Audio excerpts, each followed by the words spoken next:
What is up, y'all? Manny Carrera, your real estate resource, and this is episode number 37 of Whiskey Wednesday podcast sessions, where we sit with entrepreneurs, influencers, movers, and shakers over a glass of some fine whiskey. Today, I'm going to be joined by the beautiful criminal lawyer here in El Paso, Texas, Alexandria Serra. Alexandria, welcome. Cheers. Cheers. And I'm personally super excited because, one, this has been long overdue, right? I know. I think we've been trying, but you're a busy woman, very successful. I'm super slammed, right? Violet keeps me super busy. But really glad for us to finally get together and talk. So how do you feel, first of all? Great. Yeah, Fantastic. Really liking your dress. Thank you. Super bright. Yeah, man, I wear jumpsuits. Jumpsuits, yeah. She said that I have done so far, things, yeah. right? Yeah. Awesome. So more podcasts, more jumpsuits. I can More go shopping. jumpsuits. Yeah. Another excuse to buy some jumpsuits. Right? That's awesome. Really excited to be here. We're going to be sipping on some whiskey today. We are drinking on Dewar's blended Scotch whiskey. This is the white label version. So Dewar's has a whole bunch of different versions. I personally like every whiskey. I don't think I'm drinking one that I don't like, other than maybe the Japanese ones, because they're crazy strong. I don't know if you tried. I've never tried. No? I'm a It's like tequila guy. 140 proof. Yeah, it's insane. But you're a tequila drinker, right? Oh yeah. Cool. Oh yeah. Yeah. So tequila preference, what's your bottle? Hornitos. Hornitos? Yeah. Hornitos. Yeah. Lime or orange?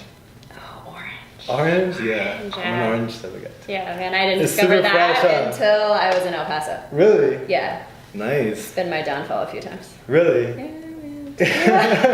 Yeah, down El Paso in general. I mean, if you're drinking out here, it's fun. So let's get right into it. Tell us a little bit about yourself for the people that don't know who you are, what you do. Who is Alexandria?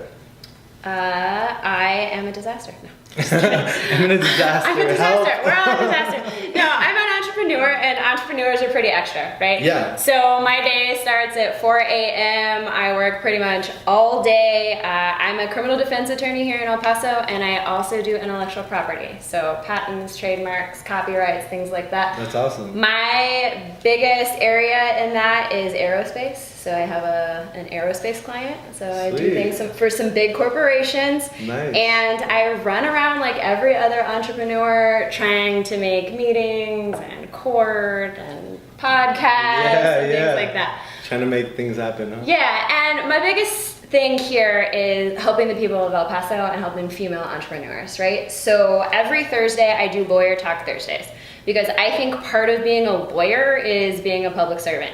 Right. So you gotta let the people know information that they should know. Exactly. Right? So anytime you guys wanna know something, hit me up on Facebook or Instagram, and I do my videos every Thursday.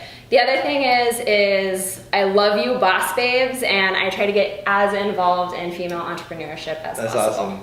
That's super awesome. So you're not from El Paso. Are you born and raised here, or where are you from? No, I'm a transplant from Manhattan, Kansas. All right, well, actually, outside. So here's civilization. Here's where I grew up. Wow. I graduated. Was it like a farm? Yeah, farm style? I mean, I had 5 acres, but I grew up where my high school, Right. was 7 through 12 in the middle of a cornfield. Like, I'm not shitting you. Like, I graduated with 50 other people. Whoa. Most of them related. I'm just kidding. Oh my god, you just blew my mind. Yeah, I know, right? You painted that town really quick for me. I was just like, Yeah, oh. right? Yeah. So that's where I grew up. That's awesome. Super awesome childhood. The only trouble I ever got into was like bonfires in the middle of a pasture with some Bud Light. Like very chill. Some Bud Light. Yeah, right? Right. Drugs are a thing? I don't know. So that was super fun. My dad is actually from Puerto Rico. Awesome. So if you can imagine, so he moved from Puerto Rico when he was 8, came to New York with his mom, and then ended up going to college at Kansas State, which is how he got to Kansas and how he got. So imagine this like 17-year-old Puerto Rican guy like pushing his car across country to the middle of nowhere, right? And going to college.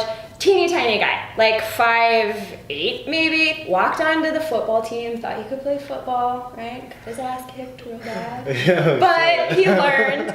At least he was able to share that, huh? Yeah, man, I know. I know, right? He thought it was pretty tough. Yeah. He thought it was pretty tough. And then so he got a job in my hometown. Sorry about that, guys. And then met my mom. And the rest is history. But I grew up, unfortunately, without a lot of the Hispanic culture, right? Because he had to really, quote unquote, whitewash himself in that community. It was very conservative. It was very, he had to fit the part, just right. And so I missed out on a lot of that because I should know Spanish, right? My dad spoke Spanish all his life, right? But he pretended not to know it.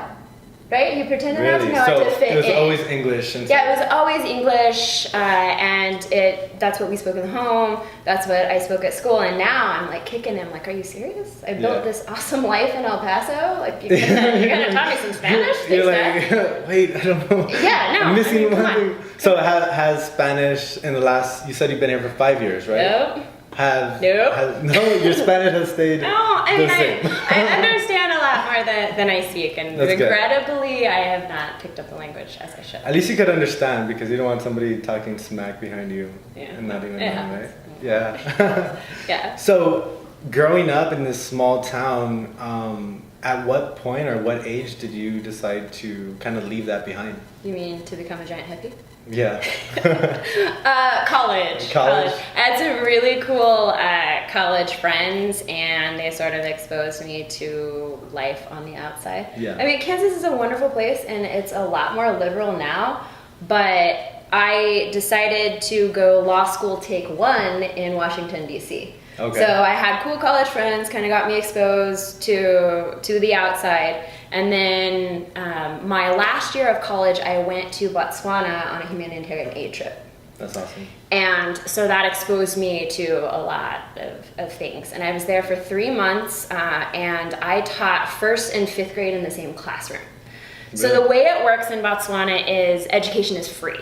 So education is free from kindergarten through college. Right. But the issue is that poor families, instead of sending their kids to public school, they send them out to the cattle fields to work. So you have these like 4, 5, 6, 8-year-olds out there working, right, to help the family get income. By the time they come back and say, hey man, I'm 10, I'm ready to go to school, they're so far phased out of their age group, they have to go to private school. Really? So my humanitarian aid was actually teaching at a private school. 1st, 5th graders, same classroom, ages from like 9 to 26. I had a 26-year-old 5th grader, right? Whoa. And so the young kids are speaking Setswana, which is the native language, right? Okay. The official language is English, so of course, we're pushing English. And then the older people are helping me translate with the younger ones. We have 1 book, like they've never seen a science project. It's just, it was insane, but it was amazing. So I got that international experience, came back, and then went to DC for law school. Right. And since then, Yeah. So what was that experience like for you? Did it change you in any way coming back? Oh, absolutely. The culture shock coming back was way worse than going back. Way worse. Because you get used to the simple life. I mean, the only possessions I had were enough to put in like my big backpack. Right? And, I wore the same clothes every 3rd day, right? I washed clothes on a line. I had 2 pairs of shoes with me. At the time, I was a prissy college kid, so it was like, blonde highlights and all this crap. Yeah. Of course, over there you can't find hair dye. I mean, you can't even find clean water. So are people kind of like, whoa, so when you come back, you're just like, oh my God. Yeah. Is it a little bit like humbling? Oh, totally. Totally. That's absolutely, awesome. 100%. And, sometimes I cycle through like, I want to be fabulous. I want to be minimalist. I want to be fabulous, right? So a lot of that time, I blogged while I was out there. I kept in contact with a lot of the kiddos. I actually have tattoos on my feet in the language. And on my right foot is peace, and on my left foot is hope in Setswana. And so the saying goes, peace is what's right, but when there is no peace, hope is what's left. Damn. So once I came back from Botswana, my first set of tattoos. That's awesome. That's a snippet. That's snippet number one. That's an awesome little saying. So that experience, I mean, that's freaking awesome. I've always wanted to go abroad and just kind of help or kind of see it for myself. Because the cool thing I think about El Paso is just so cultured. We have this Mexican culture here that's just so strong, right? But you literally go across this highway and you go across a bridge and you see the Mexican culture, but in a different aspect. And over there, it's literally third world. So you do get that taste of poverty. You do get that taste of struggle and what people are dealing with. But it's just crazy to see how many people are dealing with it all around the world. You know, it's really humbling, I'm sure. And then, you know, we did the touristy stuff too, right? It was a group of 6 of us. So we went to Zambia. I actually climbed down to the bottom of Victoria Falls, right? Like there's a monkey. Is this big? Yeah, it's amazing. It's a wonder of the world. And then I have a picture, I should have brought them, of me in like a backpack, and there's this like monkey that jumped on my backpack and stole my apple out of my backpack. Yeah, it was just super cool. And we did, you know, the safaris and all that kind of stuff, and I did wine tours in Stellenbosch, which is in South Africa. That's awesome. The brandy wine made me feel like I was on the Titanic, and I literally was tripping out so much I thought I was sinking. How so? Like Hallucination. No, like the hostel we were staying in had this grand staircase, and Titanic is my favorite movie ever. Right? So I started to reenact. Right? Like I'm like, we're sinking.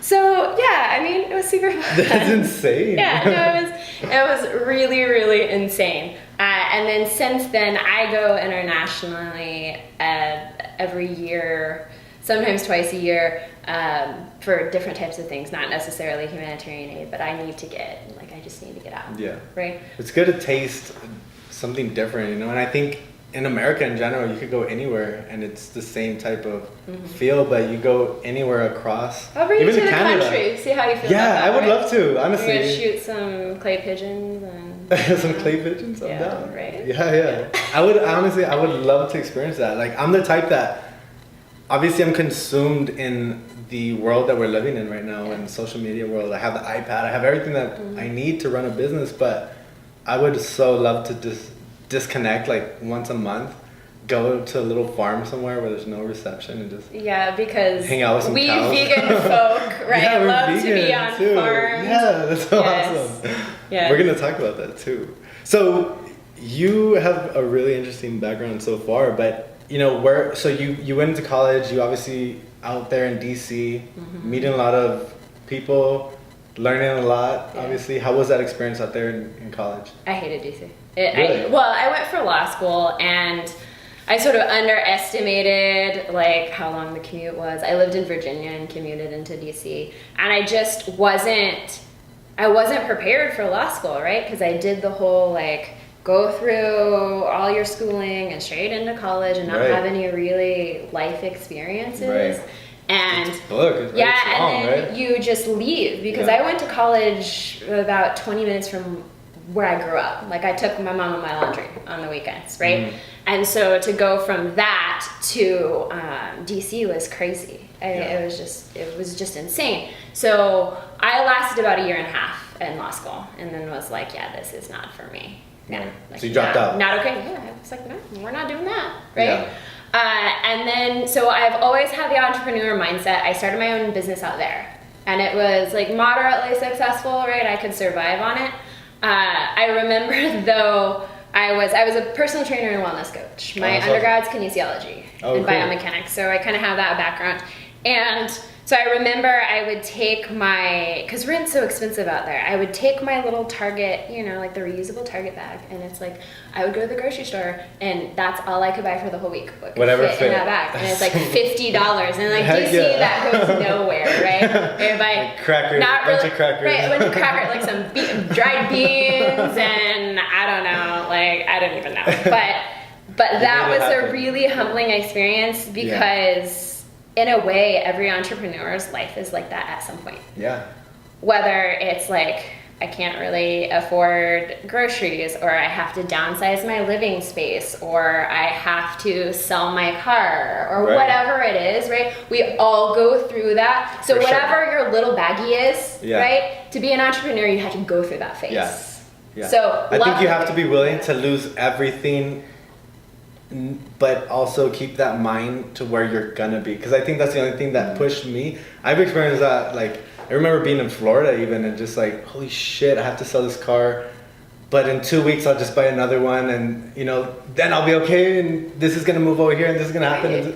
So I think the only thing that even keeps somebody pushing through those experiences is keeping that end in mind and knowing, I mean, it's all gonna be worth it, or even believing in yourself that much that it's gonna happen, right? Because for you to have to go through those struggles, it's freaking tough Yeah. as an entrepreneur. All right, do you feel like, because whenever I take on a new project, I'm like, holy shit, like Right. I'm totally not prepared for this. And then you grow into it, right? I just feel Figure it out. personally like I'm so amazing. my work, amazing. I'm so amazing, guys. No, but I feel like I just do a lot better job when things are just tossed at me. When I have so much on my plate, it really just turns me into somebody else. And when things are nice and easy, I'm like, oh my god, like I need something to happen. I really like, I guess, you know, the firefighting, or the kind of being engulfed with work or even issues. Like it just kind of excites me. Dealing with shit, it's weird. It's amazing how much you can like do with yourself in Yeah. a day, because law school take 2 was at SMU. So I moved from DC to Dallas and like trying to figure out what the heck I'm gonna do with my life. And I took all those stupid like, what are you supposed to do with your life tests? And it kept coming lawyer, right? So I'm like, all right, fine. So I got back into law school at SMU, but at night. So I would like get up, go work out, go to work all day at an intellectual Your- property law firm. Okay.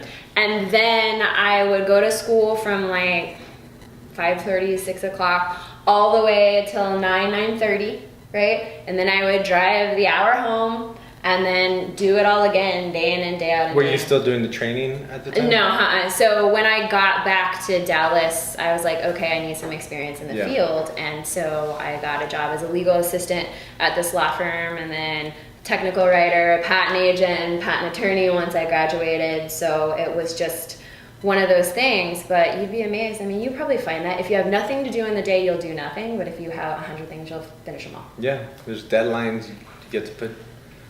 If I have a deadline, I'm cool with it. Like that's all I need. When there's no deadline, we catch ourselves too. We wrote it down the other day. We still need to get- Like on Sunday, it was Mother's Day, and I'm a doggy mom, right? And so, Congratulations. yeah, I know, Happy thank Mother's you. Day. Thank you. But my dog let me spend 8 hours in bed watching the first season of Game of Thrones, and don't you dare spoil it for me.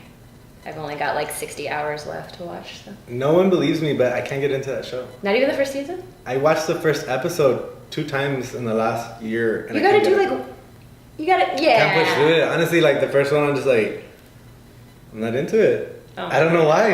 Everyone is, and that's what keeps me like super curious as to why.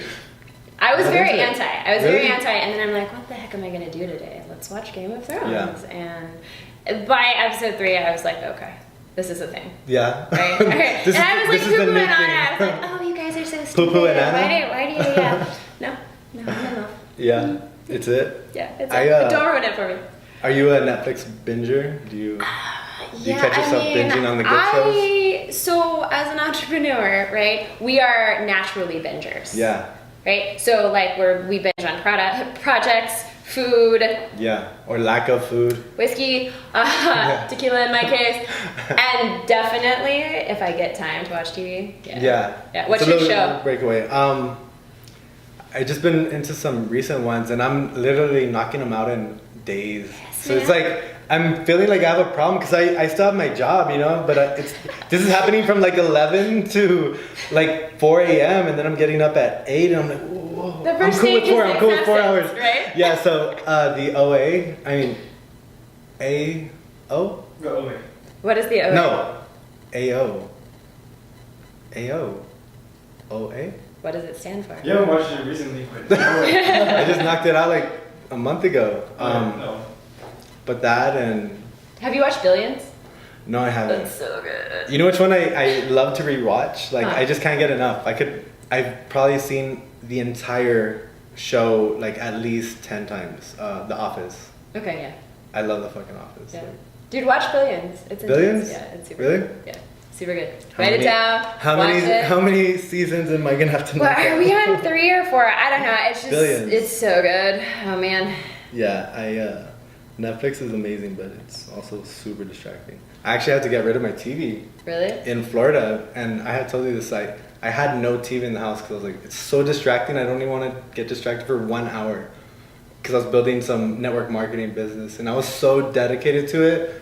Only eating their product, only consuming Whoa. everything. I was like 130%, like Whoa, all okay. of it. It was so intense, but. So entrepreneurship, growing that entrepreneur business for you, and then going out to Dallas. So you had to kind of stop that fitness. You said. Yeah, Stopped yeah. training. It was just one of those things that like, I think I can be my own boss. I can survive. This is the skill set I have, Right. and it's like, yeah, but I didn't know anything. I was like 24, 25 of them. Right. Nothing. How long did you stay out there in Dallas? So I was in Dallas for almost 5 years, a little over 4 years, and then once I graduated school, I worked on a criminal case out here in El Paso. Okay. And as part of law school, you can do what's called a clinic, and a clinic is like a practical, you go in the field and you work on real cases, Awesome. right? And so the case that I was working on was out of El Paso. I'd never been to El Paso in my life, and we were just supposed to like analyze the case and write a brief on it. Well, what did I do? I'm like, hey, SMU, can you fly me out to El Paso so that I can interview this kid? And they did it. So that was my first experience with El Paso, is the school flew me out here. I did an interview with the defendant, Skyped all my class in. We got to have like a little experiential learning thing. And then through that, I met an attorney who I worked closely with, and ended up coming here and working at the public defender's office out of law school. So that's how I ended up here. And I love El Paso. I will never leave. It's amazing. So your Right? first impression of El Paso was what? Was, I don't even know. I don't even remember. I love it No? so much. No. I remember being in Walmart and sort of being overwhelmed. Really? Right? And just being like, I have never been in a place like this before, and whoa, right? Yeah. I know, but it's amazing. Especially the Walmart. You guys have. Yeah, man, I went like straight to Walmart. That's the worst Of place all to the- go. It's like We should went to like a courthouse, Barnes and Noble. jail, Walmart. Worse than both of those Right? combined. But no, I mean it's fabulous. So I'm in love with El Paso. I love everything El Paso. If you follow me on Instagram, it's like, here's a picture of El Yeah. Paso. Here's the because it's It's a great. beautiful city. It's like one of those things where everybody come visit me in El Paso, right? Yeah. I want my family to come, I want my friends to come, and then it's also kind of like, stay out of my city. Don't let the secret But out, only man. come for like a day or two. Yeah, because the thing is, people are so awesome here that you can take a concept from Austin, DC, Yeah. San Diego, wherever, Portland, and kind of tweak it to be here as an entrepreneur, and people just love it. Yeah. Right? It's so cool. And it's so crazy because you've been here for 5 years, Uh-huh. right? I'm born and raised here, and I've literally seen a shift. And so many people that have lived here for more than 10 years, Uh-huh. have seen that El Paso was this city that never supported new businesses or local businesses. Never really went to concerts. Never really did that. And then we had this huge shift where I think there was just this like huge higher awareness in El Paso where everyone wanted to make the city cool. And so many things have just been coming into the city and making the city grow that it's literally just transformed from a small town to I think one of the up and coming kind of new huge Dallas areas or San Antonio's, in Texas. And that's one of the reasons too why I actually stayed, because I came to visit when I was living out there in Miami, and I was getting my license out there for real estate. And one of my buddies showed me all this new area, and I was like, what? Like, this is all brand new. This was all desert when I was living here. And that's when I was like, okay, I'm gonna stay. Like, this is getting too big. I need to be a part of this. But it's crazy to see, how many businesses are really succeeding here in the city. So much support that a lot of people are getting from, just a sense of awareness that they're there. Clothing stores, restaurants, things like that too. So and everybody's really supportive of each other. Yeah. Like that's what I like. It's nobody's like, oh, that idea's stupid. Right. Really. Most people are like, hey, how can I help? Right. Or that sounds guy who knows this other guy that's gonna help you. Yeah. So that's what I appreciate. There's so much networking here, Yeah. right? It's such an entrepreneurial city. I think it's really cool to live here. So you obviously came out to El Paso, and boom, you start working with this. With partner, the public, right? with the public defender's office first, Okay. right? And I spent almost 2 years there, and then went out and partnered with another attorney and worked with him, and he was my mentor, and he was amazing and taught me like most of what I know, right? And then now he is a judge, and I am out on my own. I work with another attorney, and then I have my staff, and I actually have 2 companies and about to start a third. So there's a lot going on. That's awesome. That's awesome. So what is one of your favorite things about your career? Oh my gosh, I get to argue for a living. It's the best thing ever. I love that. No, it's great. Hearing people's stories and telling stories, right? So it's interesting to be in my position because I never give it a second thought. Like, I talk for a living, I tell stories, right? Right. And when I went to public defender training, they did an exercise with us where, like, let's say you're my partner and I told you my story, like whatever story it was, right? Normally a traumatic story, right? Yeah. Like, you told me the story, right? Yeah. And then I sit here, like my client would sit here, right? And you stand up and you tell my story. And 100% of the time, the other person gets it wrong. Gets something wrong, tells it incorrectly, doesn't put the right emotion into it, and you're just sitting there going, that's not right. Oh my God. That's what I can't believe. I just just told you this like 5 seconds ago. This is as a defense attorney, right? Well, just as an attorney, but attorney. attorney in general, because we speak for our clients. And so the exercise of putting me in my client's position was just like, oh my God, like so humbling. So learning those stories and then really refining my skills to try to tell them correctly, that's what I like about my job. That's really interesting. Yeah. It's really insane, kind of, when you start thinking about it, because you're having to, one, make them happy, but also match the emotion and argue at the same time, right? And make sense of it, because obviously there's one side to the story, there's another side to the story, but you're having to kind of make that transition or transfer out.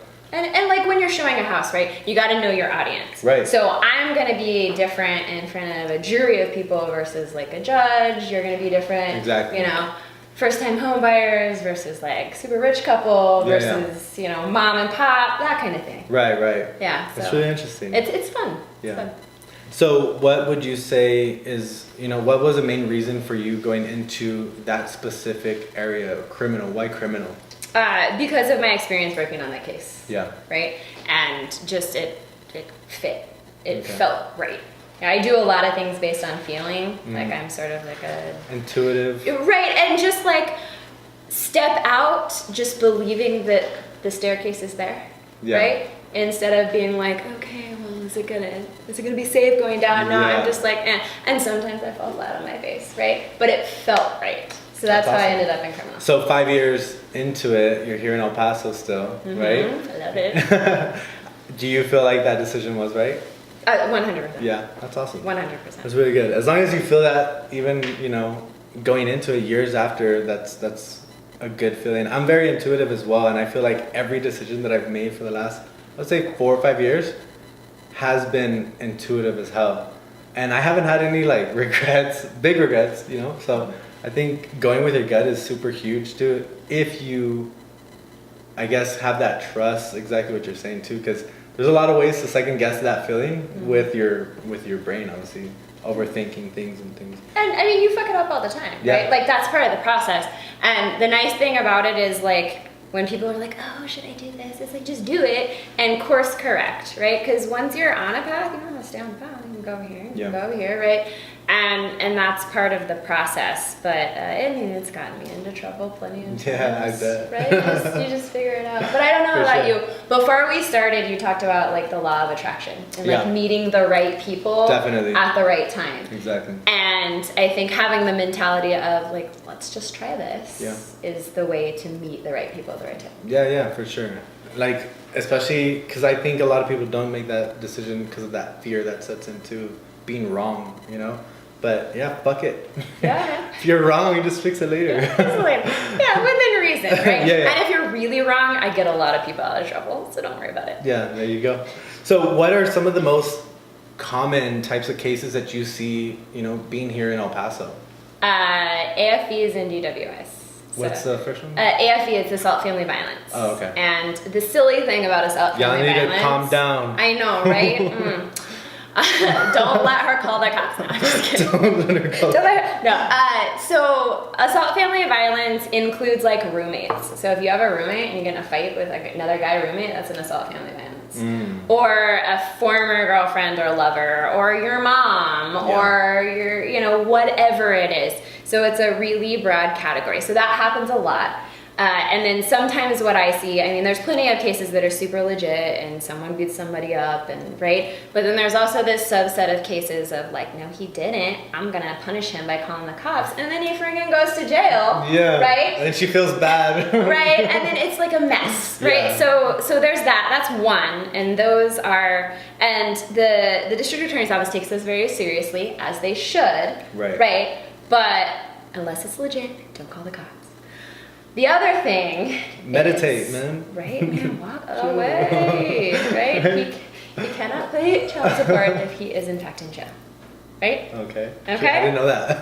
Right? I don't have a kid. Right? And so just get out of there. The other thing is DWIs. DWIs are just so huge here. Like so huge here. It's unfortunate. I mean, this city kind of has always had a rep of having fun, you know? There's so much nightlife happening out here and so many things to do. I think it's just a fun city, but I think too people take advantage of that and, you know, instead of fucking calling Uber, they're trying to crawl to their car and get in and, you know, drive. But yeah, you do see that a lot. And people going like wrong ways on the highway. And yes, I've like, seen that. I mean, crazy rollover accidents, and I mean, it's just awful. There's a lot of DWIs, and the judges are really cracking down hard on the DWIs. They're putting the machines on the cars. They're doing like all of these things because it's a real problem here. So those are the two common. I mean, I see a lot of possessions of marijuana. I mean, like little stuff like that. But El Paso is really cool, and they're trying to find solutions to like small amounts of marijuana, anything under 2 ounces, you know. To have like a first-time offenders program or do some community service and things for dismissal, because they know, you know, a lot of kids get caught with that because they're being dumb, right? And they don't want to screw up their lives, right? Would you say, what do you think in the future, obviously, Texas will eventually legalize weed? Yeah, I hope so, and I hope it's soon. Yeah. Right. Do you see it sooner than later? I'm thinking like 10, 15. I think less than 10. Really? I think less than 10. I mean, if you saw like being I'm going to Vegas tonight. What? Yeah. All right. I've never been anywhere where marijuana is legal. So I'm very curious to see, because I've always just felt like, oh shit, like, you mean everyone just, like, there's just clouds everywhere, like everyone's smoking weed? No. I'm so like... My friends and I were in San Francisco, and then we went to Napa Valley recently. But our first night in San Francisco, we went to a dispensary, and I had never been to a dispensary, and I'm like, you can just buy like whatever you want. You mean, where's the cops? Wait, so I could get this, and then there's mints, and there's cookies, and there's like pens and patches, and like Listerine strips. I'm like, where did they come up with this? It's like fantastic. It's super creative. Yeah, no, but to your comment, I think less than 10, because if you see like in the legal community after the last election, the blue wave turned over a lot of judges' seats, right? So many Democrats won judges' seats in the Houston area and the Dallas area, things like that. And so, I mean, depending on voter turnout, you know, the representatives are going to have to push for those type of things, right? I think less than 10, and I think it should be legal definitively. Yeah, for sure. Absolutely. I think so too. What do you think it would do to El Paso's economy? I mean, if we could grow it or if we could just smoke it. Oh, I don't know. Buy it. Like Colorado. Buy it? Like, yeah, I mean, I think it would certainly help, yeah. right? Hopefully. Yeah. Hopefully the real estate market booms. I know, right? The market's badass out here. I will say that. El Paso's just amazing. East side mostly, or? You're literally seeing growth everywhere. West side is growing as well. But yeah, the majority of the growth here in El Paso is for sure the Far East. Sure. Just because you have so many things coming over there. The East Side Sports Complex, which is the biggest park in El Paso now. Okay. And then you're gonna have a lot of just access ways here. So it's gonna be, I would say, in 2 to 3 years, this area is gonna be so developed that everyone's gonna want to live on this. You need to find me a location for my satellite office because I need one on the east side. Yeah. Well, on Zaragoza, there's a ton of shopping centers right now opening up super cheap. Yeah, some place where people who get lots of traffic tickets would like to go. Yeah. Right? Everywhere. Everywhere, right? Everywhere on Zaragoza. Yeah, El Paso's insane. I actually drive really fast too, but surprisingly the cops are very nice to me. So that's good. They probably know you from like Instagram. No, I don't think so. I think there's just a way for you to, talk to cops. Okay, give me your best. Like, excuse me, sir. I pulled you over. Do you know why I pulled you over? Honestly, I don't do any, I'm not showing. You're not crying? Showing the leg or anything. But I think, just from tips that I've heard on Facebook and stuff like that, when cops come, I have my hands on the steering wheel and they're just my fingers are open. I just want them to feel safe. And it's just oh, yeah, I was probably speeding. I'm not trying to lie. Right. I know I was going 85 on a I was 60. probably speeding. I'm not trying to lie. Probably, I think. Just maybe. Everyone behind there is crazy. I'm trying to pass everyone. But I don't know. I've just gotten the last 4 or 5 times. I've been super lucky. So thank y'all. Yeah, right. Yeah, thank y'all. But when I do get some tickets, I'm definitely going to see you for sure. What are some of the most common questions that you get here? Because one thing that I'm super impressed with is you are literally making a lot of noise in your space. You're disrupting your space right now because you're the only lawyer, I think, on social media marketing the way you are at the volume that you are as well. So thank you. Yeah, it's really cool. And I'll say this too, 2 years ago when I first started real estate here in El Paso, I was looking around and I'm no one's really marketing the way I think I would be marketing. Mm-hmm. And doing the podcast, starting a vlog, doing all these other things, I'm I know I'm disrupting the market too because all the realtors are telling me as well. And you start to see a lot of people doing the same thing too. Have you seen any lawyers kind of jump on the marketing train as well, social media wise? Because I think, just realistically, or maybe just, common conception is that lawyers are a lot older. You're very young. So if you were to say you're a lawyer, people are what? Yeah. I'm sure you get that all the time. But what would you say, has the awareness, I guess, of marketing and social media in your space grown from other lawyers and things like that? So lawyers are, you're absolutely right. Lawyers are super old school, ridiculously and we get that rep too school. For realtors. Everyone thinks realtors are old, know? It's no. And it's young ones this prestigious profession, and you go to a lot of school, and you want to have your office, and you want to do things, and you want to give advice.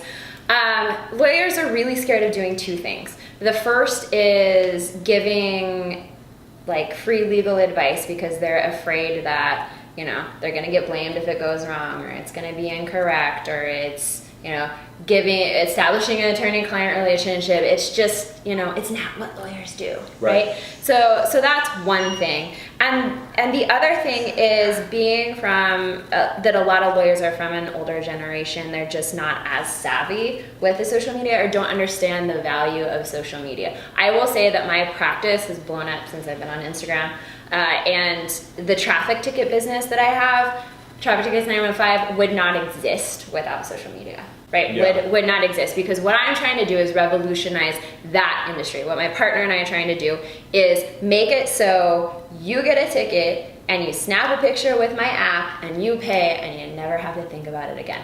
man. And so you don't have to call a lawyer. Quicker than Uber Eats. Yeah, right? You don't have to call a lawyer. You don't have to go visit a lawyer. You don't have to go to court. You don't have to take off work. So Nothing. they don't even physically have to talk to you. Absolutely not.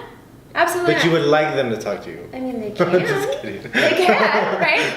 But This obviously avoids a lot of calls for you, but the process, you're making it super simple. yeah, and 1, you 2, can 3. do it. Yeah, do it on the website. You can do it. I mean, you can call. You can come in, right? I have 3 really fabulous assistants that know everything inside and out. But I want to automate it because that is the last thing. I mean, there's thousands of tickets written every month in And you can tell too when these guys have quota. I believe in quotas. Oh my god. I believe in quotas. Because you see, right? You're driving down the freeway and you're like, I haven't seen a cop in like 2 weeks. And then all of a sudden, There's boom, 7, boom, boom, right? boom, boom. I know. It's insane. But I mean, I don't know that they exist, but I think they exist. But I mean, like, we want everything automated, and what every profession, realtors, attorneys, doctors, need to realize is that is the way of the world. Accept it and rock it. Yeah. Because if you don't, you're going to be left behind. Yeah. So, you're gonna evolve or die. Right. Yeah. I know. You got to. It's freaking insane. So social media has literally helped you boost your business out 100%. here. What percentage would you say of your business is from social media or, the internet? Obviously, 915 is one of your other businesses. Mm-hmm. And how long have you had that business running? I started in October. October. Mm-hmm. Yeah, and so it's grown enough to pay all the expenses for my law firm, my partner's law firm, That's awesome. and the app and everything. 3 employees, I mean, God, you're blowing my mind. Yeah. I mean, everything. So it's grown that much, but you got to understand the way that we set up Traffic Tickets 915 is sort of like leverage income, right? Because my main source of income is being an attorney, a criminal defense attorney, an intellectual property attorney, but also I have this side stream of income. And I think that's important for entrepreneurs to have, is like, here's my main profession, but I'm good at all these other things too. Like, can I make one of these a side hustle? Right. Can I make it so that there's this extra cash coming in to either cover expenses or to have some fun money? Yeah. And I think that's the thing that entrepreneurs ask themselves, because as an entrepreneur, this isn't your first rodeo, right? You've tried businesses, and I'm sure most of them have failed. Sure. Right? Yeah. Well, common realtor or common entrepreneur, but it's crazy because you're literally just looking for that one thing that's gonna stick, which is what you're doing right now. You're looking for that one thing, and if it sticks, run with it, right? And if it doesn't, drop it, move on to the next. Yeah. That's awesome. And that business has obviously helped the leverage or your expenses. And the defense attorney, that's your main gig, right? So you're in person with your clients in the courthouse. How often than none? Every day. Every day? I'm in the courthouse. Yeah, every day. I was joking with you before. It's like, I don't ever come to the east side unless I'm going to the jail. Yeah. To visit people in the Anytime she comes to the east side, she's It's like, it jail. reminds me of jail. Right. Oh, you live in jail. Yeah, I go hang out at the annex. It smells like an old cafeteria. Gross. Yeah, a lot of my friends are out there. At the annex? Not at the annex, working at the annex. Okay. There's POs and sheriffs and things like that. No, not at the annex. Yeah, okay. They're booking a room there for a while. Right. So I actually got a tour. I'm probably gonna get No somebody way. in trouble here. Not at the annex, but at the downtown jail. Oh, how was It that? was incredible. I had a tour once too. It was just I was really incredible to see. arrested. You were arrested. When I was 18. Okay. All right. I'm gonna ask no more I had questions. a tour as well. Okay. Well, I How had a was tour that? and I was not arrested. Really? That's amazing. Yeah. So no, it was super cool. It was super cool, and we went down into where they the tunnel where they take the inmates over to the jail, and then I saw medical. I saw the sun porch. I went into the area that sort of has all the video cameras and controls everything. I mean, it's crazy. I went to booking and saw kind of how they shuffle people through the process, and it's super interesting. And I think you've got to try at least to understand that, because it's like a phase of what your clients go through. For sure. Right? I think it's such a crazy process, right? The steps and steps and steps and steps and steps. It's scary too, especially if you've never been in trouble before. Right? I mean, it's for like anything major, right? Yeah. Because I only was there for something super minor. I was like, what? I have school tomorrow. I'm not asking you questions. Yeah, it's funny. So obviously social media has helped you kind of, leverage your business, leverage your name and your brand. I personally think just social media is insane. And that's one of, we were talking a little bit about why I started the podcast. I mentioned Gary Vaynerchuk. But he's just one of the people that have really shown how big social media is. And I think, even you and I for sure are not utilizing every single tool that we can on social media. Because it's insane. It's infinite. I think it grows every day. These guys are trying to improve their apps and things like that. So go ahead. I was going to ask you. So in the name of free advice, right? Yeah. So taking what you learned from him, what's your 2 or 3 tips that you can give to other entrepreneurs right now that they should incorporate? I think the only tip, I'll give one. One? Okay. But I think everyone could utilize this because this is literally the one biggest piece of advice that I left with when I went to this training or this event. And this one piece of advice started everything. Whatever your industry is, whatever you're doing, whether you're a lawyer, whether you're a realtor, whether you're, selling insurance, or, you're selling pictures of whatever, it doesn't matter. Whatever you're doing, stop considering yourself that and start considering yourself a marketing agency, a news company. Okay. Because when he said that, I was like, what? I don't understand. And basically what he meant is, I'm not a realtor anymore. I have to stop considering myself a realtor because as a realtor, what am I doing? I'm helping people sell their house, helping people buy their house, which is what I should be doing. That is my job. But if I instead shifted my priority to becoming a news company or marketing company, right? What am I doing? Now I'm pumping content like crazy. If I have a guy that's a videographer and that can edit, and I know my stuff, I know what I'm talking about, right? And if I could give value, but at a high rate, then I could literally just position myself to kind of skip and cut through all that time that was wasted. There's no more door knocking. There's door knocking still, but you don't have to. There's a lot of ways to strategically use social media to target different people that you need to be targeting. And I think if you focus on instead pumping out content instead of just being a job title or I'm a realtor, whatever, instead of that, when I came back, what did we start doing? We started pumping out videos, vlogs. I was talking to realtors, giving advice. I was talking to buyers that are thinking about buying a house. I was giving tips for people considering maybe buying. I was giving tips for people selling houses. I was giving tips for what you should do for your credit, things like that. And that is where I immediately saw the shift because I was my first year already completed in real estate. As a realtor, I came back and I was like, okay, I'm a news company now. I'm a marketing company. And my second year, exposure through the freaking roof. From the podcast, from the vlog, from being a realtor, So I'm like, whoa, that was insane for me. But I think everyone in any industry can do that. You're doing it right now because you're already doing it. But I think even if you shifted your priority to now, you're not a lawyer, you're a marketing company, a lot more content is going to be pumped out. A lot, it's just going to be 10 times even more of what you're doing. And that's what I saw. I was already doing videos, but I wasn't doing them with the intent of, I need to be a marketing company. What do marketing companies do?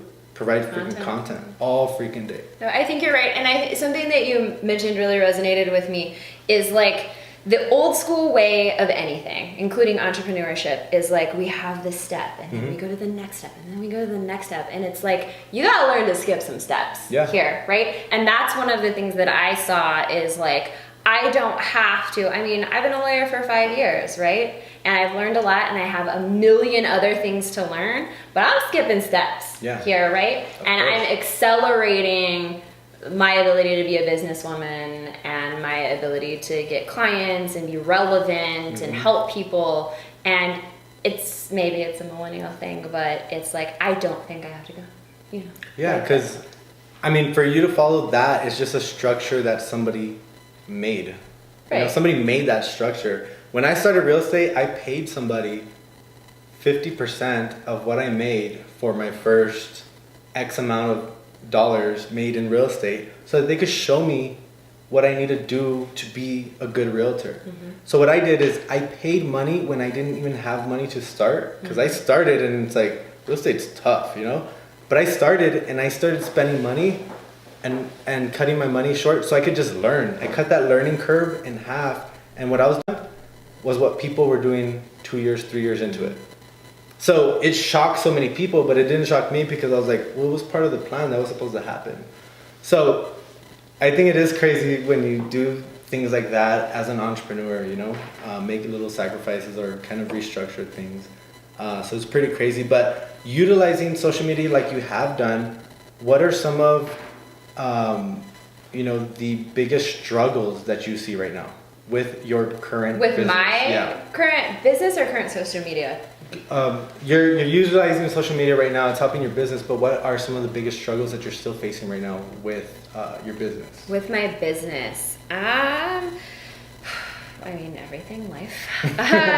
So I will say something on social media is like balance for me in my business and my life between like, so one of the things I do for all my clients, I give all my clients my cell phone number, right? And I say, hey, man, like I know that you're gonna have a question, and instead of staying up all night worrying about if you're gonna get arrested tomorrow, so just text me, right? Just text me and I will respond to you and it's gonna be okay, right? Whatever it is. So balancing all that time, and I don't post near enough content, right? Like I would like to post something every day, whatever it may be, but do you feel like, just thinking about it, do you have enough content to post every single day? I mean, in my brain. Hell yeah, right? Right? I feel like that too. I'm like, damn, I could probably make like 4 videos a day and not finish. Right, but balancing that. And creating good content, and then being okay with being kind of a mess, right? Because in my videos, I'm always like, I got my makeup on and I've got an outfit on and I kind of plan out what I say, and being okay with like, okay, I'm going to take this, you know, 15-second video of me being a mess, being like, oh, I just thought of this awesome tip, right? Yeah. I need to be more okay with that, because I think that for me breeds the trust and the brand loyalty. Is like, you can see what my life is like. One, it's not perfect by any means. I'm a total disaster, and that's what being an entrepreneur is. And then just getting the content out on a consistent basis. You know, one other tip that I have is like, when you feel like that, when you feel like you could be pumping out more content. I've caught myself doing this, but have you ever caught yourself about to post a video, maybe that you just did, and you're thinking, I'm a hot mess or whatever, and you're about to post it, and then you delete it, and you're like, no, I'm not gonna post it. Totally. Those are the videos you should be posting. Okay. Those are the videos that you should be posting. Yeah, because as business owners, people don't want to see perfect, and that's what I learned too when we were first starting. Right, we were so rehearsed. It would take me, the little 15-second video took me 70, 80 takes for like the first month or two. Because I was like, oh no. Now it's just like one take. I don't care if it's bad or good. I'm putting it up because people do want to see you mess up or, you know, sneeze on the video and, oh, that was funny. They want to know that you're human. And when you overthink those posts that show that the most, that's when it hurts too, because you're giving off that I'm a lawyer when you're not. You're more than that, you know? So those posts, fuck it, post it. Okay. Fuck it, post it. Right? Fuck it. For real, that I started doing that. I'm like, oh, fuck it. Like, it's not that good. Fuck it. I'm just gonna post it. And I think I get more responses from those types of videos where it's not as perfect as I wanted it to be. Because people don't care so much about that. They care more about the context and the value that they're getting. Yeah. No, I absolutely agree. That's good advice, for sure. Yeah. So I love social media. You know, talking a little bit about balance, you obviously have a ton going on. So how do you find that balance? What are some things that you do? You mentioned to me some of your favorite hobbies, right? You know my marketing guy. You know,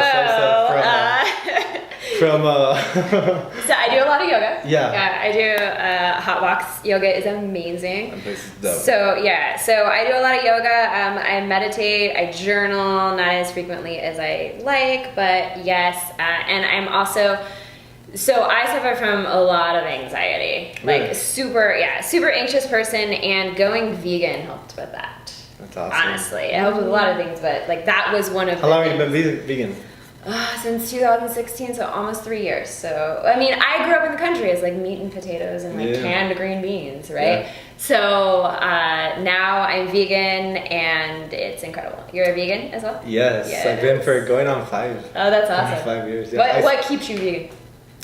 Honestly, I don't even crave. Like, when I did it, I didn't go cold turkey, but I made a decision in Miami and I caught myself. It was so crazy because I've always been really grossed out with chicken and meat and all that stuff. I remember as a kid, like my mom making some bomb caldo, and and she put the chicken leg in there, and I'll get the chicken leg and I'll look at it and I'm like, oh, there's a vein, and I'm like, oh, like I don't want to do it. Yeah. So I've always been grossed out, you know. And I remember at one point I was in Miami and I had no family or friends over there. When I moved over there, it was just me. So I was always eating what I would normally eat, the chicken, the beef, the steaks, whatever. And I was still grossed out all the time. And I was like, I just asked myself one day, why do I keep doing it then? Like, no one is here to tell me I have to eat it. I could literally just do it and not even tell anyone I'm not eating that. Like, no one has to know. So I did it, but I also did some knowledge behind it, watched the videos. The propaganda. A lot of traumatizing videos. Right? And then little by little, every time I craved it, I instead of fighting it, I went to go eat it. So if I craved a burger, I went and bought the burger that I was craving. Mm-hmm. But when I would eat it, when I would bite it, I told myself, just look at what you're eating. And after that, I was like, I'm done. Like, and you feel bad the next good. day, dude. Like, you just feel terrible. Right? Like, I always wondered, why do I always feel sleepy, or why do I get in a bad mood, or why am I like annoyed when I'm like eating this or full? You know, especially after I'm full, I don't want to talk to no one. It's an energy thing, though. I believe, like, you know, all the negative energy that happens when, like, something is slaughtered and said that just 100%. Doesn't, like, I tell everyone go that. away, right? Like, that's the shit that you're eating. You should hear my spill. Some people don't even like eating with me. I don't even throw it at people, you know, like. But when people ask me, why don't you eat meat? I'm like, do you have 5 hours? Let's talk about it. I'll tell you after you eat. Yeah, people get mad. My mom has kicked me out of her house. She told me, get the fuck out. Get the fuck out, because I ruined her salad. I know, I felt bad. But so being vegan, how's that? You know, how did your family take that? Because obviously you grew up in a. I mean, they think I'm crazy for like 100 other reasons, really? Right? You know, but I'm single, I'm 34, I'm in a place that's like totally foreign to them because I'm an only child and they're both back in Kansas. Right. And so like I didn't really know anybody when I moved here. They think I'm just nuts. I went to Peru to a yoga retreat. Like I flew by myself and didn't tell my mother, and then she calls my phone and it's like this message in Spanish because I didn't turn on my international calling and she thought I was kidnapped, right? So that was an issue. So they just think I'm crazy for other reasons. The veganism is super mild. Like they tolerate it. It's cool. Yeah. My mom really doesn't like too much meat anyway, so it's super cool. But what is your favorite dish, or what is your favorite thing to eat as a vegan?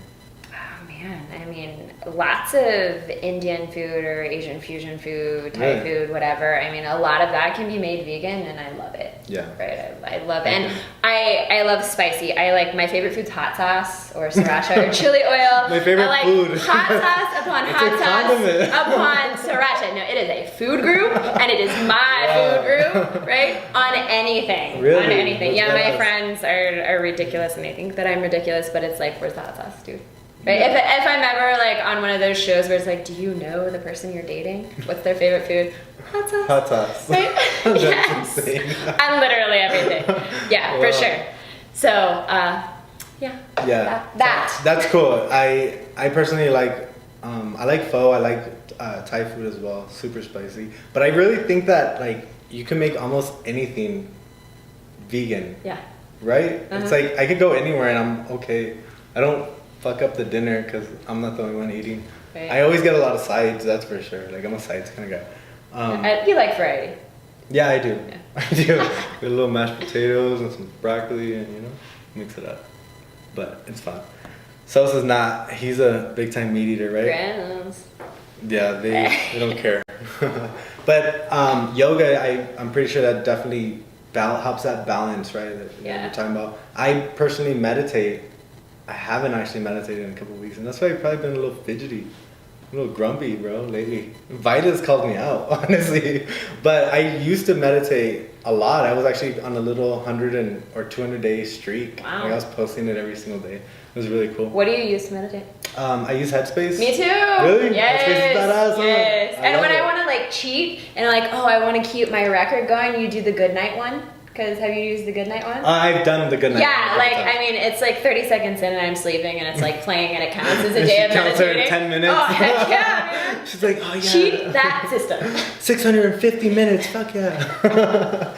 Yeah, I was always posting my minutes. I was at a lot. And a bunch of people got into the Headspace too. Most of my minutes are sleeping. Let's really? be honest. Yeah, let's be honest. That's cool. I think as long as any way you intake meditation, I guess, huh? It helps you sleep or it helps you whatever. That's cool. So wrapping up, I know we're kind of tied up on time, but I like to kind of end podcasts obviously talking a little bit about El Paso. You share your love for the city. You love El Paso, being here for 5 years. And it's crazy to see too, like we just have so many people from outside of El Paso staying in El Paso, especially military. They really like El Paso. So with that being said, I think the city has a ton to offer, especially food. Like food is like insane out here, right? So where are your favorite places to one, eat, hang out, and celebrate or go out? Oh my gosh. Beverage. Have a beverage here in El Paso. or several tequila shots. Tequila, I mean, I love downtown. Favorite places to eat. I still haven't tried Queen's Table. I'm very sad about that. We did have Queen on here too. Yeah. Her name's actually Queen. That's amazing. She looks like a badass bitch, man. Dude. I want to meet her for No, sure. She's badass. For sure. Yeah. Their food is freaking amazing. Yeah, I mean, I love Eloise, I love Salt and Honey, JBB. I mean, like, I have a coffee shop vibe. So I have an office downtown and it's really great, but I do my best work at a coffee shop. So most of the time I am either at JBB or Salt and Honey or Hillside, just like cranking out work. That's because awesome. that's how I used to study. Right? You need kind of that environment, huh? Yeah, the crazy chaos. In and out, people. Yeah. I love that too. Yeah. For sure.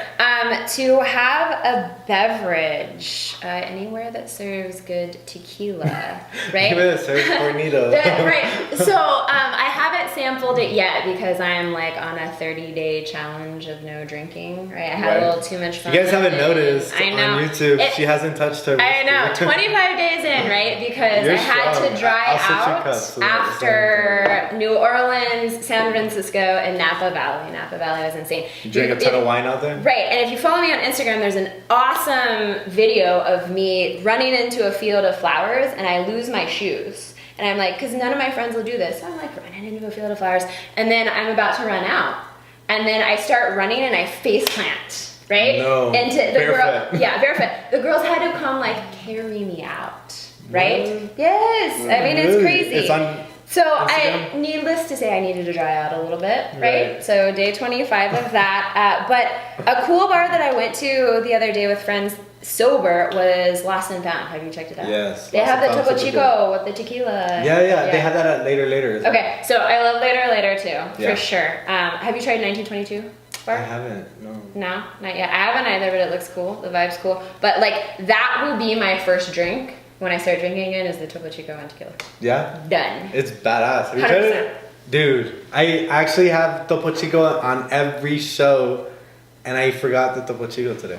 But I It would have love made Topo me Chico. think about tequila. Yeah? You would have just ended up drinking some tequila. Yeah, I love Topo Chico, but later and Lost and Found, they have the Topo Chico tequila that they have. It's really good. Yeah. I like it too. For sure. It's really cool. And what about to hang out?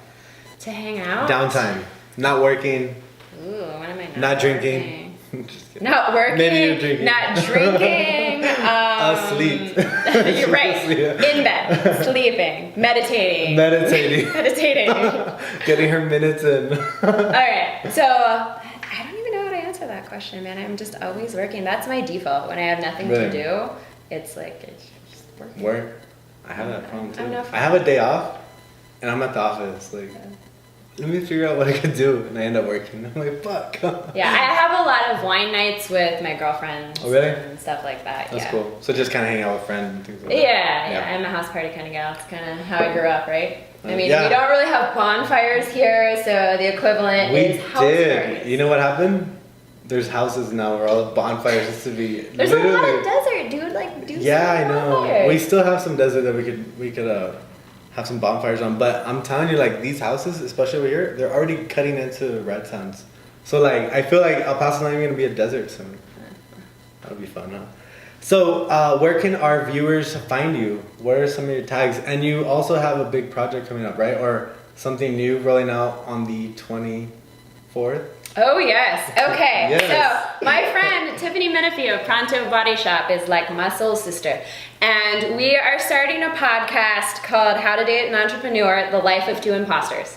And we're going to be super extra and ridiculous, but a lot of people aren't real about like the stupid shit that happens to you during the week as a female entrepreneur. Right? Dealing with those struggles and then being like I can't put up my laundry, but I can run two businesses, right? Like those kind of things. So it should be super funny. She wants to do video. I want to show up in sweats. So we're fighting about that right now. But on the 24th is going to be our first episode. You don't have enough jumpsuits, huh? Dude, I wear the matching like tracksuits to when I go like shopping at Sprouts, right? Like little matching tracksuits, my cute little kids, and like sporty chic, right? I got my earrings on. Yeah, so there might be a lot of that. That's awesome. Right? But yeah, so we're going to start recording on the 24th. I'm on Instagram, Alexandria Serra, and then same on Facebook, and then Tickets 915 is the traffic Tickets 915. So if you need any advice on anything, and please give me topics, whatever you want to know as far as criminal law goes, I will let you know. So message me and give me some topics for tomorrow, because it's Lawyer Talk Thursday tomorrow. Oh, unless you want to give me a topic right now. Shit, I'll give you one right now. Let's see. What did you get arrested for when you were 18? Okay, yeah, that's a good one. Public intoxication. I was 18, so I was coming back from Juarez. So this is a fucked up thing, right? That you cannot drink in the U.S., but an 18-year-old can walk across the border, get super wasted, and walk back. And that's what I did. So I walked back, and at the time the cops were clearing out downtown, telling everyone to go home. I hopped in the back seat. My friend was driving. My other friend was in the shotgun. And then girls were walking by, so they wanted to talk to the girls. And the cop was like, "Get the fuck out of the car. I told you to get out of here. You're under arrest." And he arrested all three of us. Illegal. Okay. Well, I missed days of high school because of that. I was oh, man. All right. So something with public intox. Public intoxication. Okay, all right. Lawyer Talk Thursday, public intox. Yeah, so maybe even circling around that, because I feel like it may happen a lot. Like, is there anything illegal or legal about not only what happened, but the 18-year-old coming from Juarez when it was legal over there, but now it's not legal? Well, guess what? I will tell you on my video tomorrow, so you have to watch. I'm very excited. Hell yeah. Super excited for, the video to come out and everyone to hear your story. Really excited to have you on, and thank you for showing up. Appreciate Thank it. you. Yeah. This is awesome. Make sure you guys all tune in every single Wednesday where we have entrepreneurs, influencers, movers, and shakers just like Alexandria. Thank you so much. We'll see you guys next Wednesday. Thanks. Take Bye, care. guys.